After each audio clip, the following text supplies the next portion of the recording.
Je crois, après 6 semaines, on peut dire maintenant que notre pavillon, le pavillon belge-européen, était un grand succès. Tout d'abord, on est dans le top 10 des pavillons les plus populaires, ce qui est pour un pays avec un petit budget ici en ce qui concerne tout ce que nous présente, etc. Donc, ça plaît les Chinois. Donc, et c'est grâce à l'approche, d'une part, populaire. On a des produits très populaires qui sont très populaires chez les Chinois, mais aussi c'est plein de succès, notre pavillon, à cause du contenu du pavillon, la variation, la scénographie et tout ce que la Belgique peut montrer est là-bas.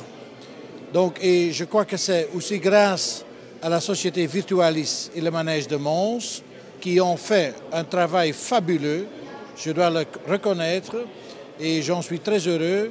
Donc, ils ont fait quelque chose de très spectaculaire avec des films, avec des dessins, avec une interactivité qui est splendide et qui plaît aux visiteurs chinois et aux visiteurs internationaux.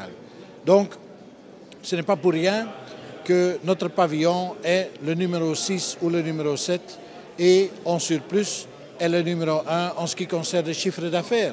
Ça nous plaît aussi. Donc, mais ça veut dire que nous attirons le public, que nous avons beaucoup d'attention dans la presse chinoise et je crois que la Belgique se présente très bien à Shanghai. Virtualis a été le maître d'œuvre de tout le projet, c'est-à-dire de la conception à la réalisation de toutes les présentations médias sur place. C'est une équipe de Virtualis dirigée par Sylvie Hirzi qui a géré une cinquantaine de personnes qui ont travaillé depuis le mois d'octobre à la réalisation de tous les contenus médias interactifs du pavillon. C'est un travail assez particulier parce qu'il a été fait dans un laps de temps extrêmement court, avec des sous-traitances locales en Chine, avec des équipements notamment pour les écrans 3D relief qui sont venus des États-Unis, des équipements qui venaient également des pays baltes. Donc c'est un projet vraiment de référence pour nous.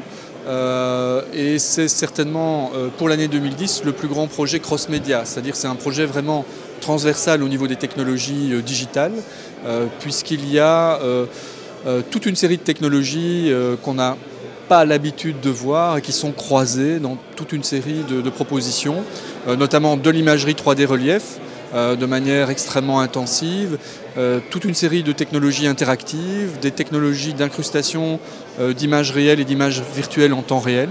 Et donc toutes ces applications ont pu être développées dans un laps de temps extrêmement court grâce à cette capacité d'intégration de Virtualis qui regroupe 11 entreprises. C'est une société anonyme qui regroupe 11 entreprises, mais qui fédère au-delà de ça encore 5 ou 6 entreprises en dehors de son capital. Et donc c'est une bonne quinzaine d'entreprises wallonnes qui ont pu travailler sur les contenus belges du pavillon. Et ce qui est intéressant à souligner, c'est que ce n'est pas simplement les contenus wallons, mais également les contenus pour la région de Bruxelles et la région flamande.